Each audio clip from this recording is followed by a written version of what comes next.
minutes early, closer to 6. The kitchen clock is slower than my phone.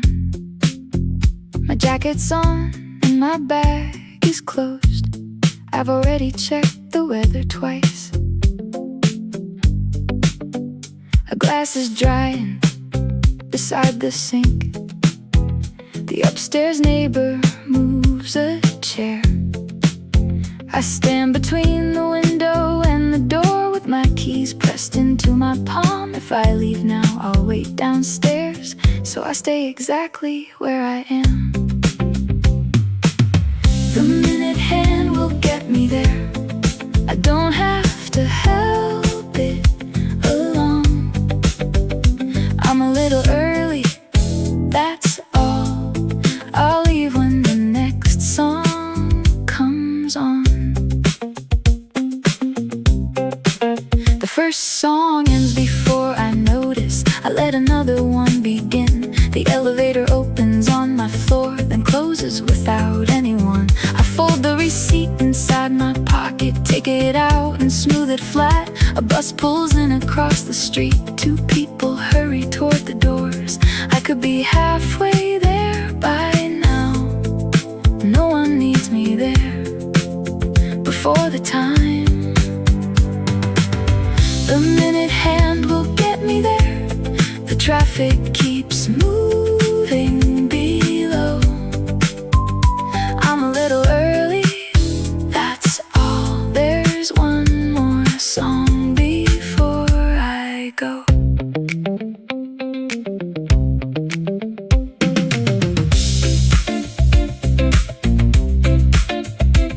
The room looks different with my shoes on, like I have already left. The light has crossed the bottom shelf and reached the leg beneath the chair. I turn the kitchen light back off. I don't remember switching it on. My phone lights up and goes dark.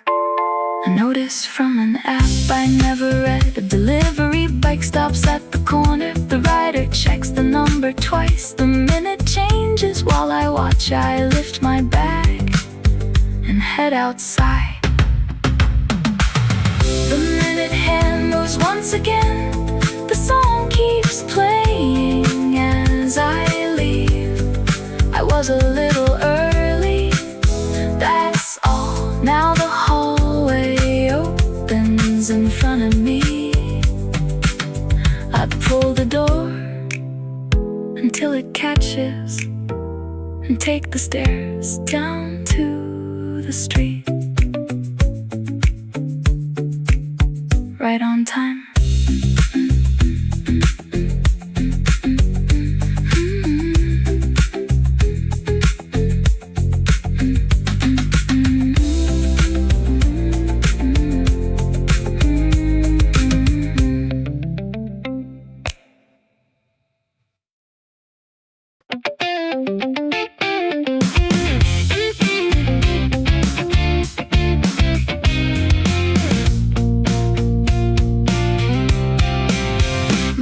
Hand is already on the handle.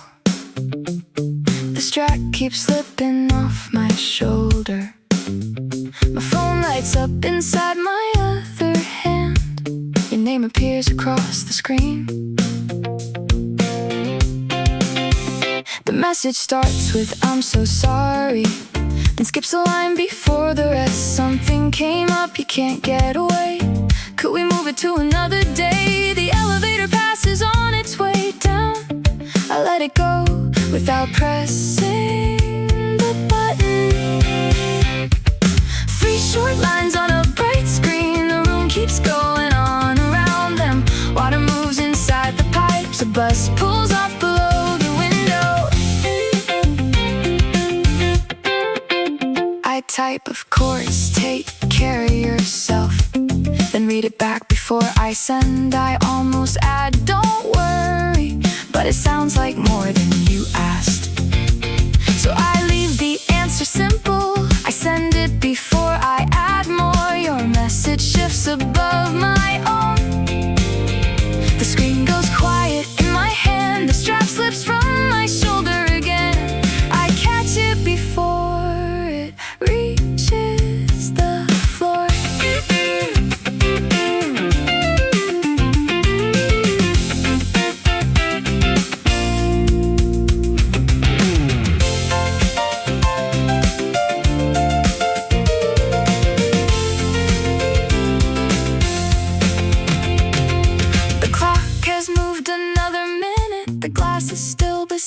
sink. Nothing in the room has changed. The kitchen light is still turned off. I slide my phone into my pocket, then take it out before it settles. There is no second message yet, and there doesn't need to be. You didn't ask me to wait, and I'm not exactly waiting. I've only stayed where I was standing a little longer than I meant to. 3 short lines on a dark screen. My reply is sitting underneath. I understand what both of them mean. My body hasn't caught up yet. I put the phone beside my keys, but keep the bag across my shoulder. Outside, the traffic changes lanes. Inside, I stay where I was. The line between going and staying is one hand resting on the door. The screen stays dark. One shoe still points toward the hall.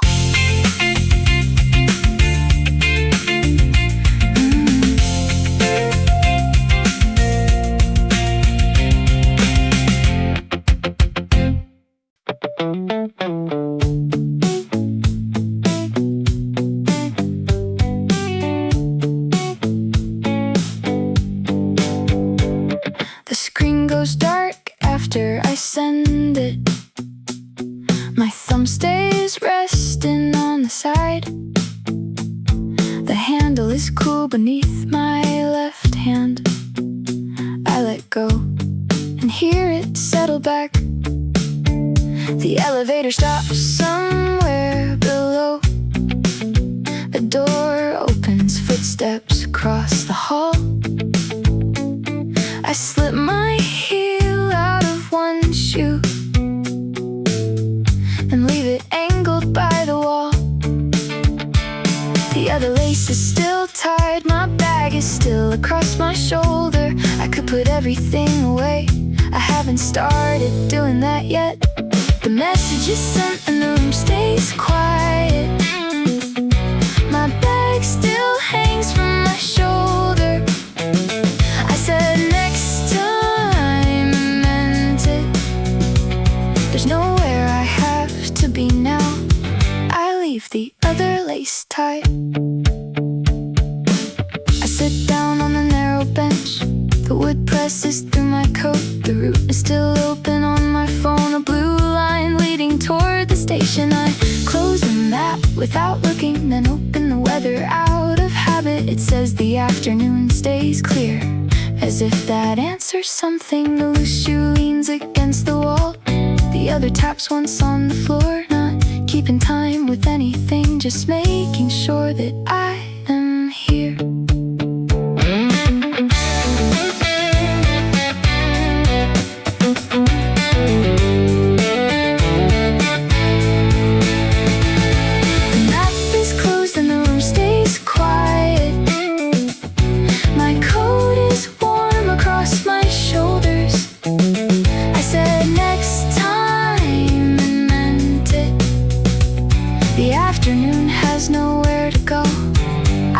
The other lace tied.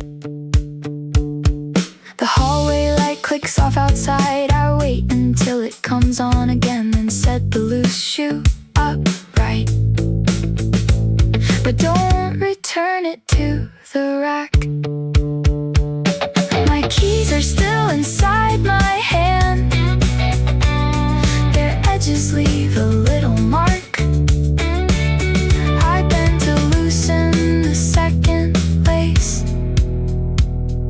Stop with my hand on the knot. A bus changes gears below the window. The sound passes without slowing down. I stay dressed beside the doorway a little longer than I need to.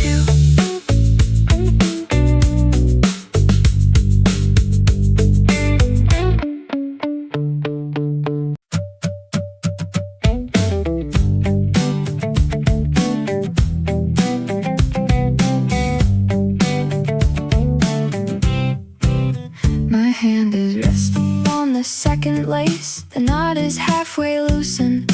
I catch myself in the narrow mirror, coat button, hair still where I fixed it. The bag is settled against my side, my keys are warm inside my palm. Nothing about me looks much different, I look ready in the glass. The loose shoe waits beside the wall, a gray thread clings to its heel. I pick it up and brush it clean, then slide my foot back in.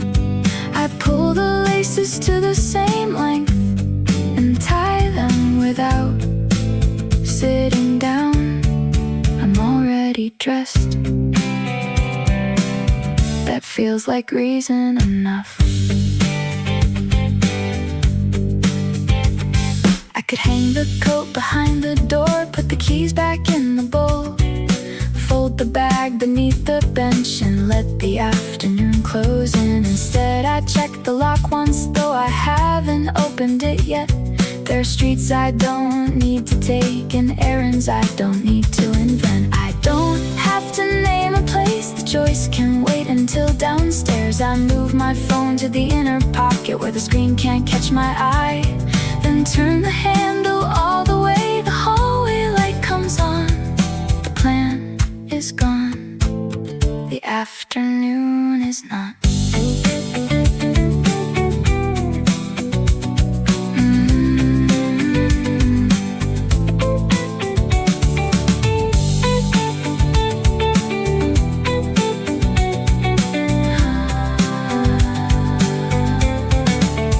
I pull the door until it catches, test the lock with one small turn. The elevator button glows red when I press it this time.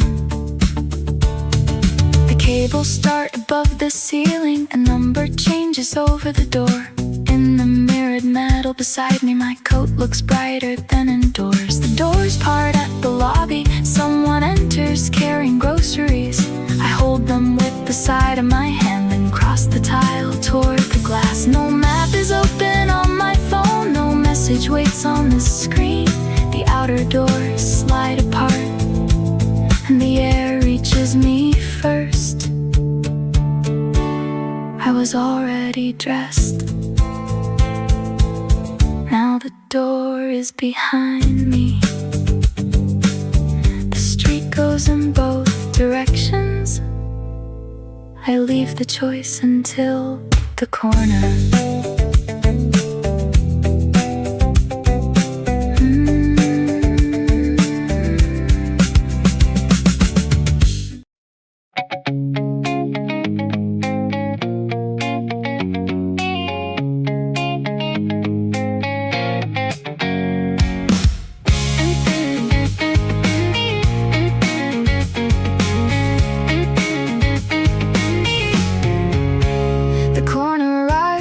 Before I decide, the light turns green on my left.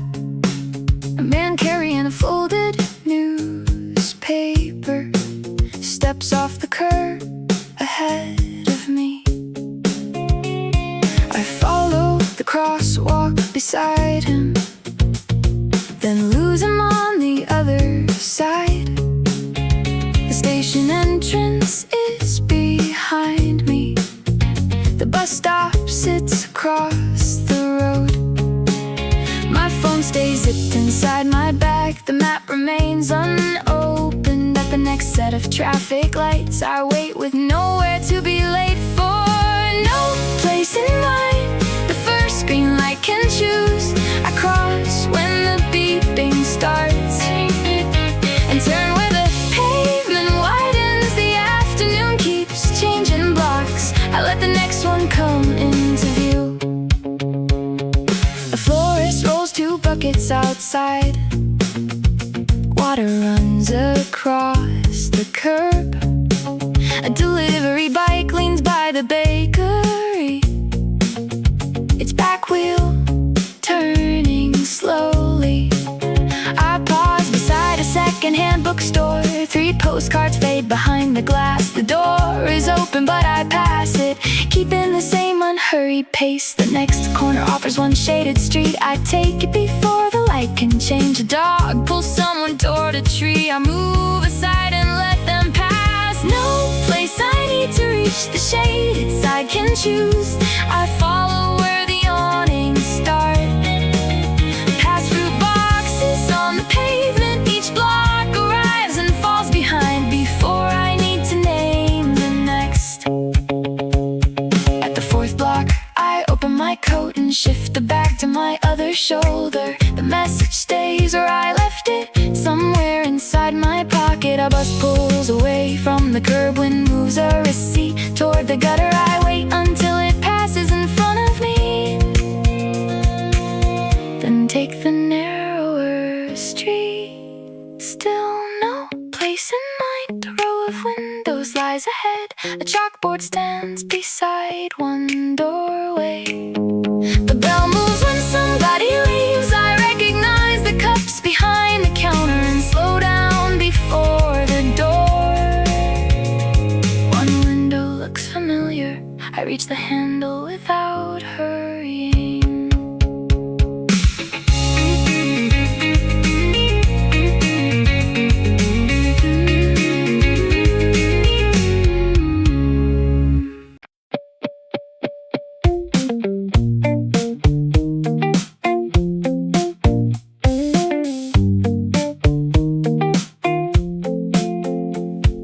The bell shifts above the glass door.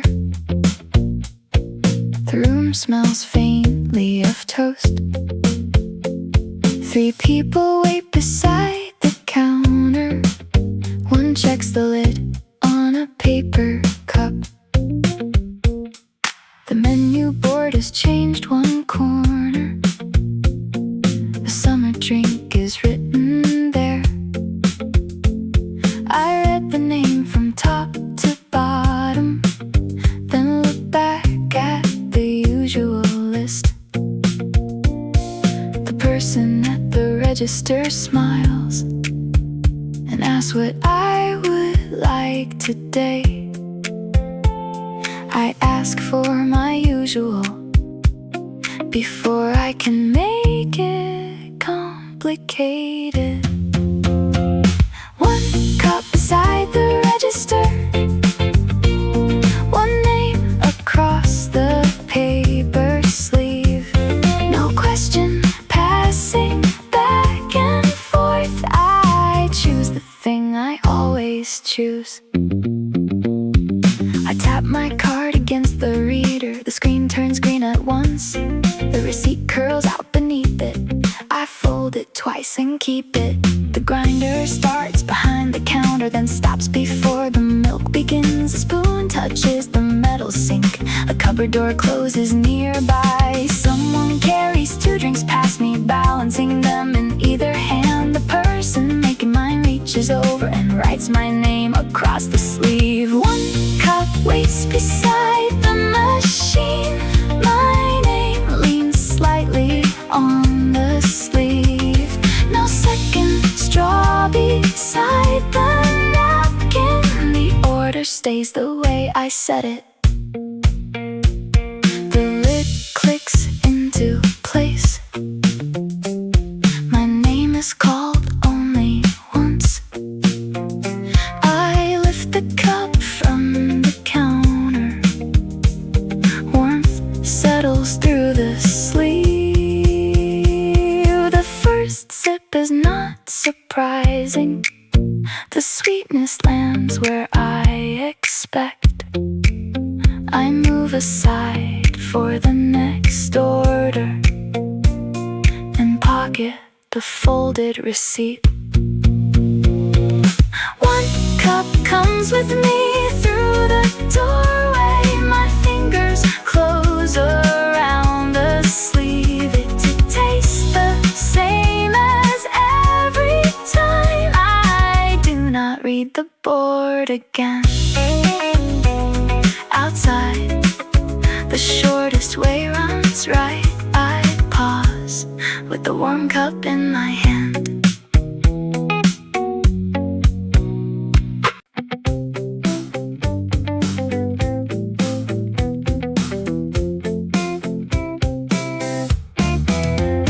Outside, the shortest way runs right. I know each light along that route. The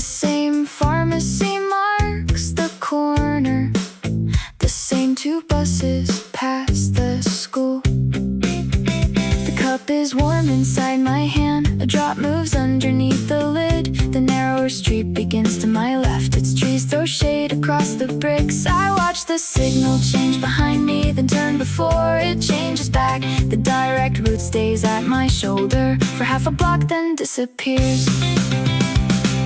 The side street bends behind apartments. Laundry shifts above the doors. A bicycle rests against a railing. Someone waters pots along the steps. My usual stop appears across the road. A bus arrives before I reach it. I could cross while the doors are open. Instead I keep walking with the cup. The bus pulls out and takes the corner. Its windows slide beyond the trees. I pass the shelter without stopping. The next stop waits 2 blocks ahead. I take the longer way around past blocks I usually miss. The lid keeps time against the cup. My shadow moves from wall to curb. The usual stop falls out of view. The next one waits beyond the hill. The next shelter stands beside a florist. Route numbers fade under clear tape. 1 bus goes straight toward my building. Another loops along the river. The wider route arrives first. Its sign reflects against the glass. I fold the receipt inside my pocket and finish what is left to drink. The doors open with a short release. 2 people step down to the curb.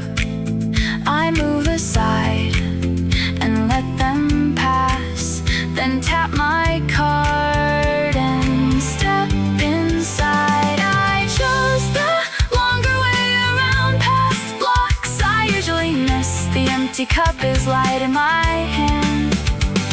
The doors bolt closed behind me.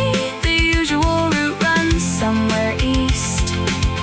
This bus bends toward the river. The aisle is clear ahead of me. A window seat waits halfway down.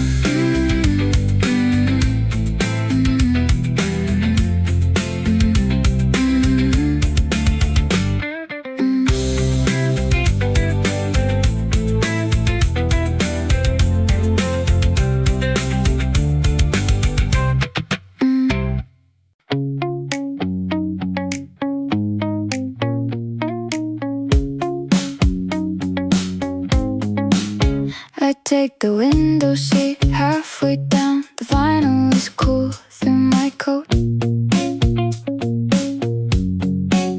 I set the empty cup between my shoes and keep my bag across my knees. The bus moves before I settle. Apartment windows slide across the glass. The seat beside me remains empty. First I'll leave it untouched. My elbow stays close to my side, as if someone might still arrive. The seat beside me is blue vinyl and a number. The window keeps the buildings moving past my shoulder. I notice the extra space whenever the bus slows down. Then the engine rises and another block goes by.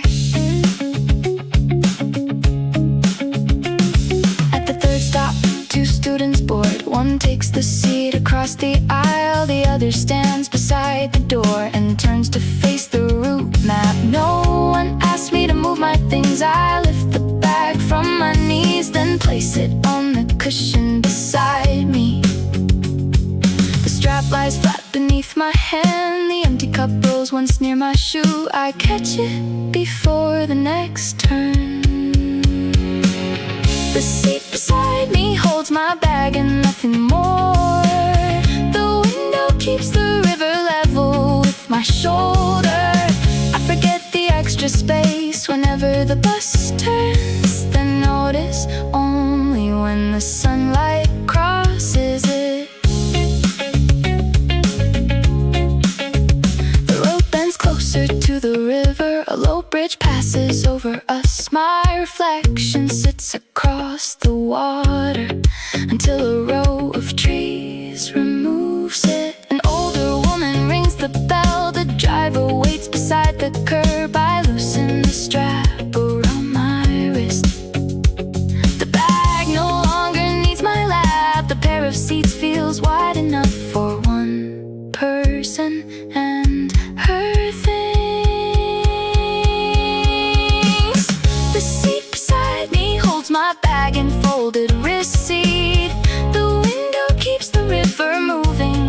shoulder. I no longer count the places where someone could sit. I watch the bridge appear and disappear.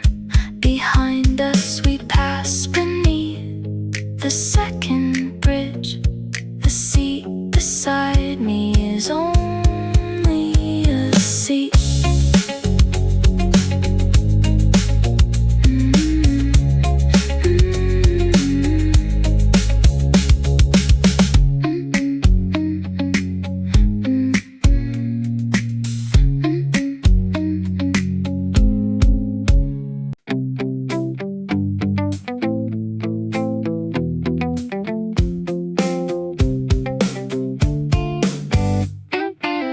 The phone vibrates inside my pocket, once then again before it stops.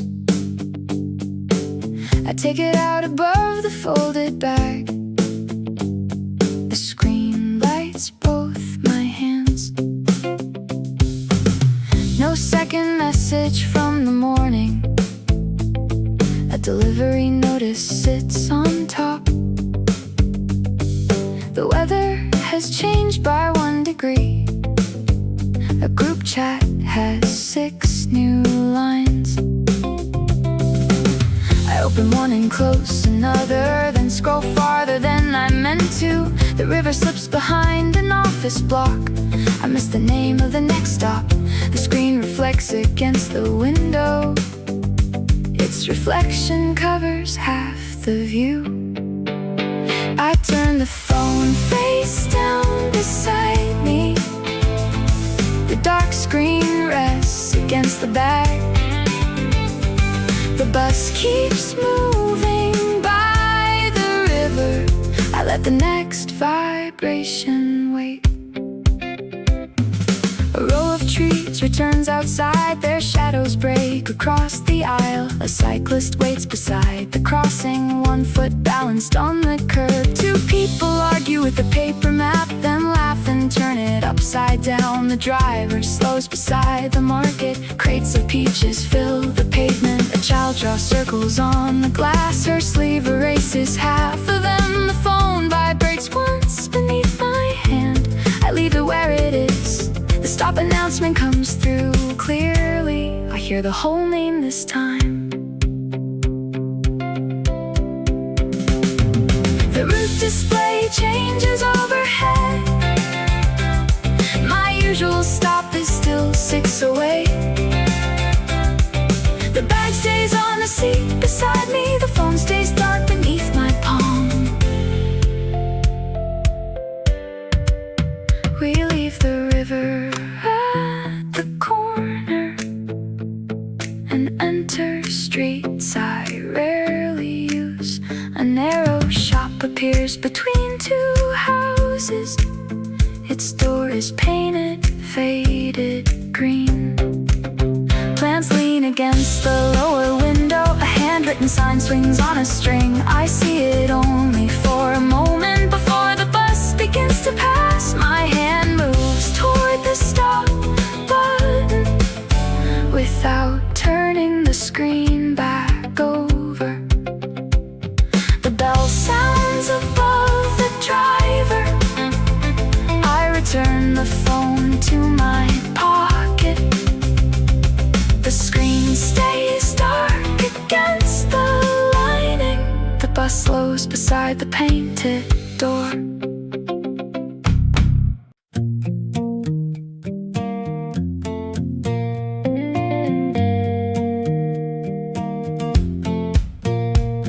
The bus pulls in beside the corner. I step down near the painted door.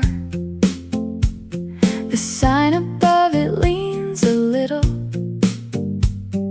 The hours are written by hand. 3 plant pots stand along the window. One has a crack across the side. A paper bird hangs from the handle. Its wing rests against the painted wood. I push the faded green door open. A small brass bell moves moves once. The door closes softly behind me.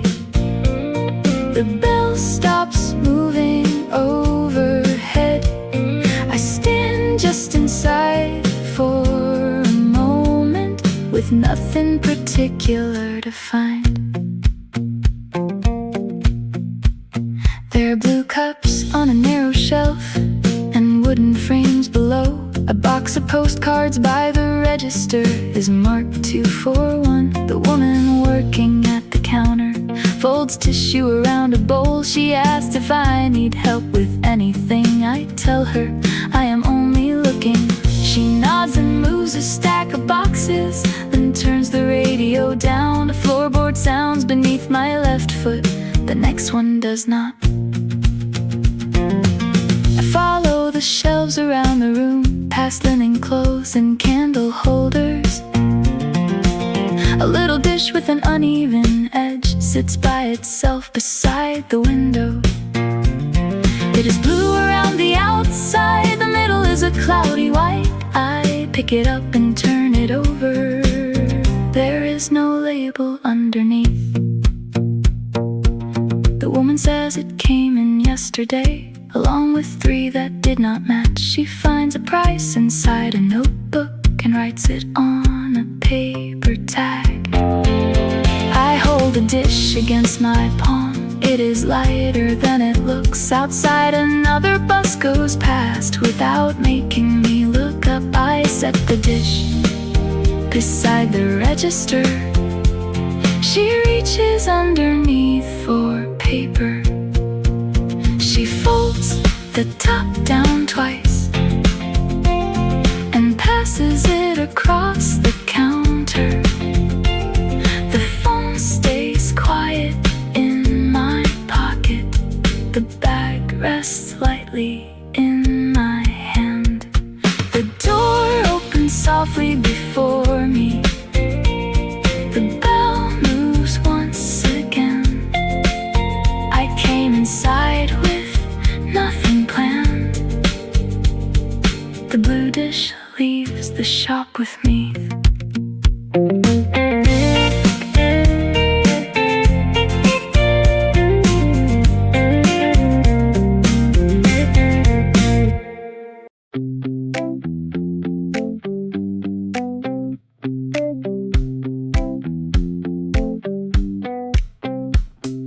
The door moves shut behind me.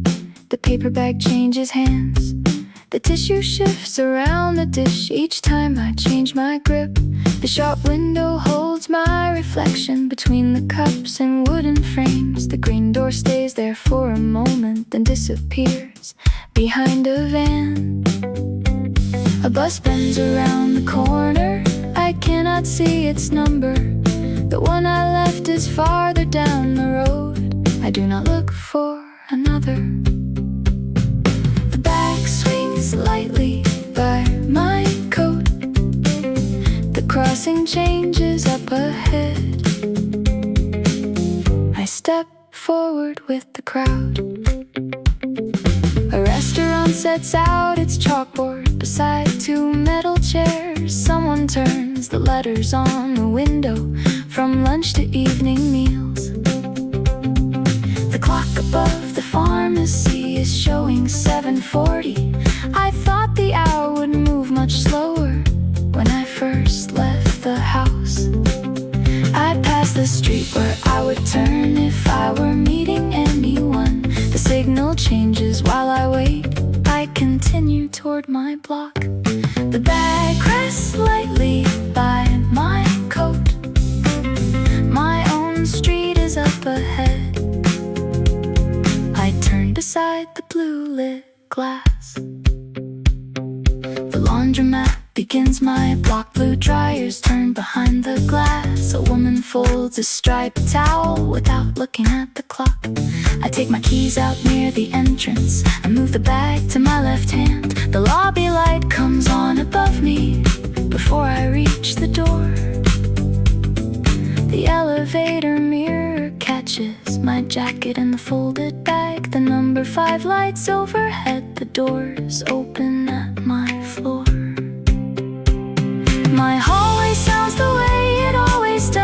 the television through one wall. I unlock the apartment door and turn the kitchen light on. The window holds the evening street, a little lower than before. I set the bag beside the sink and hang my coat behind the door. The kitchen clock reads 8:11. There is nowhere else to be.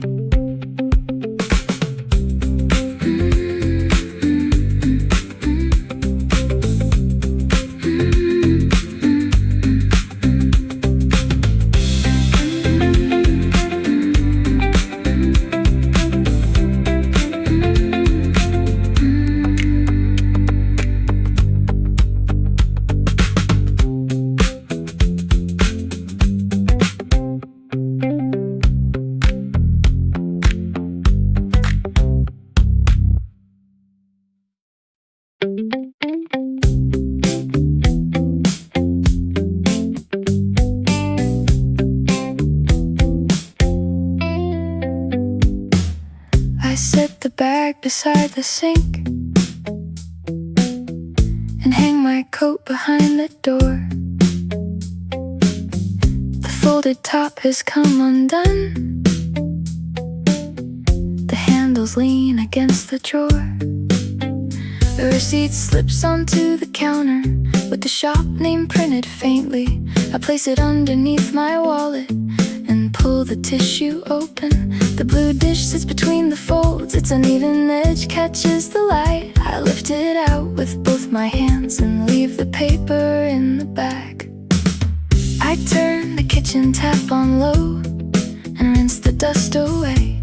Water gathers in the middle, then runs across the cloudy white. I dry the outside with a towel and set it near the window. The streetlight reaches through the glass and stops beside the rim. The phone vibrates beside the kettle. Its screen lights up the counter.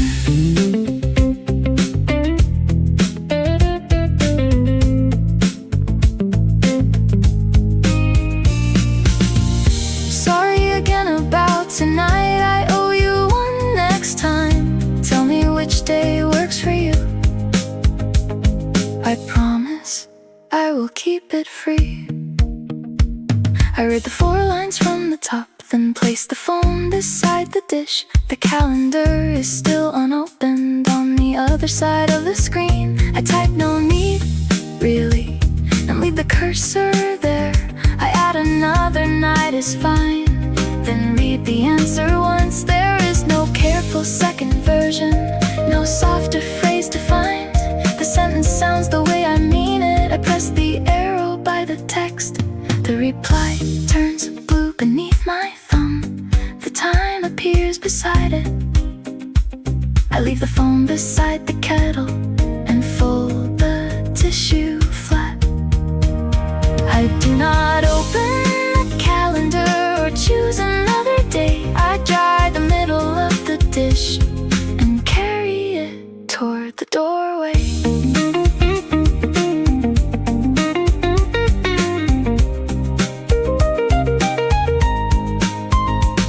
I place the dish beside the doorway and drop my keys inside. The phone stays dark beside the kettle. The clock above the sink reads 8:20.